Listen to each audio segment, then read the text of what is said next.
So if you're finding the gradient of a line, the gradient is just how steep the slope is. So if you imagine walking up a line, then if it was very flat, the gradient would be very low and it would be very easy to walk up.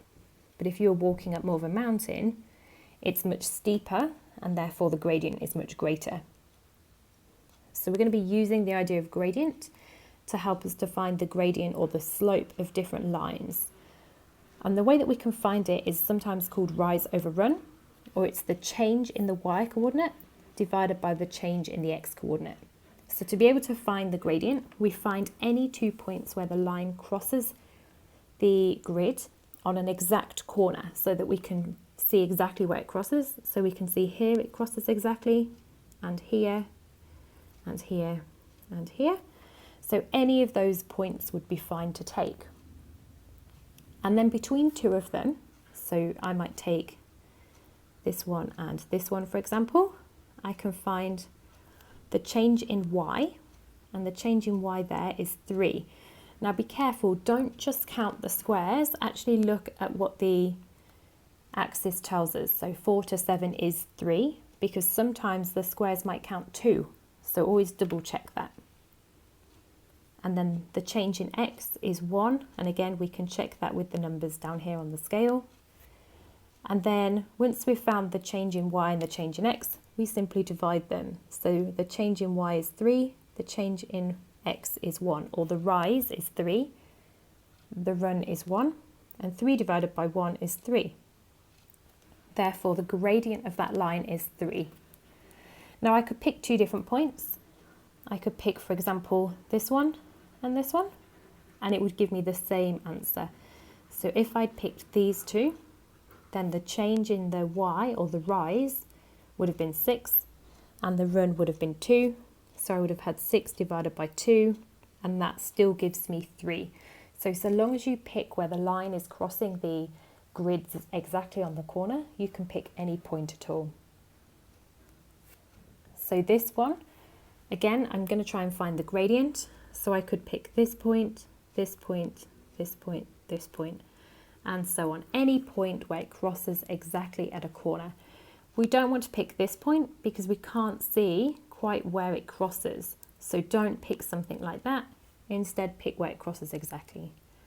And if I take two of them, the change in y, or the rise, is 1, and the change in x, or the run, is 2. So it's the rise divided by the run. So my gradient is 1/2. On this one, I can pick any 2 points where it crosses exactly, and I'm going to go across on the x, and then the rise this time is actually downhill. So the x, the run, always goes in this direction.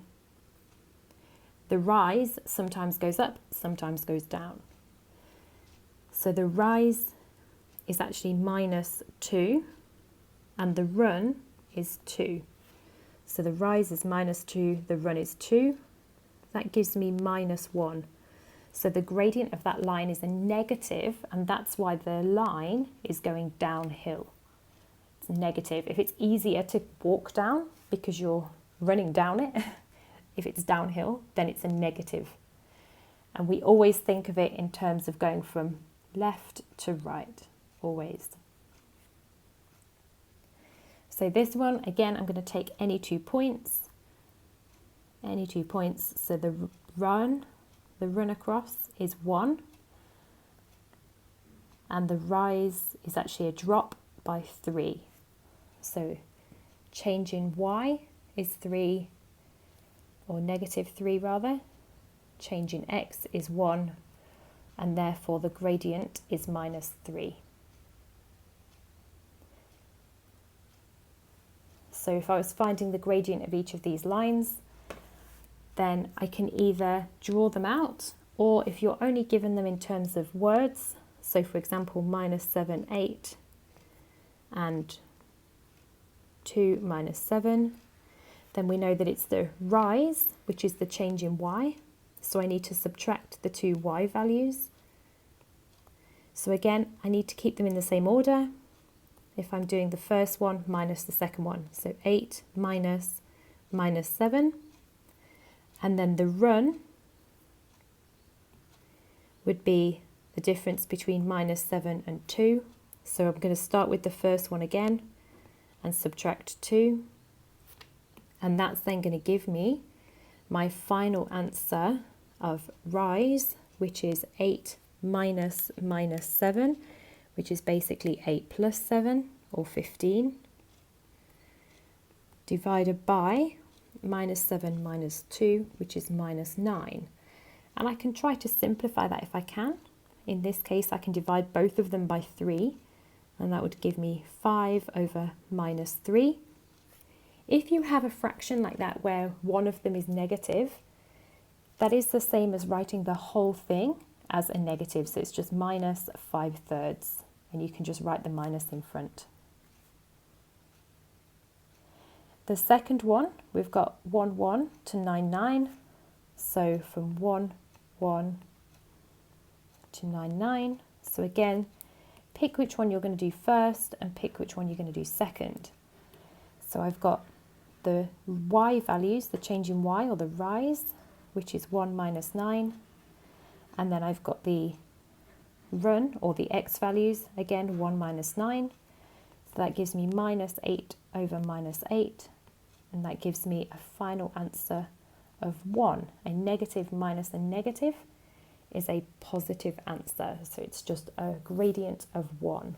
And we can see that on here, 1 across, 1 up, 1 across, 1 up each time.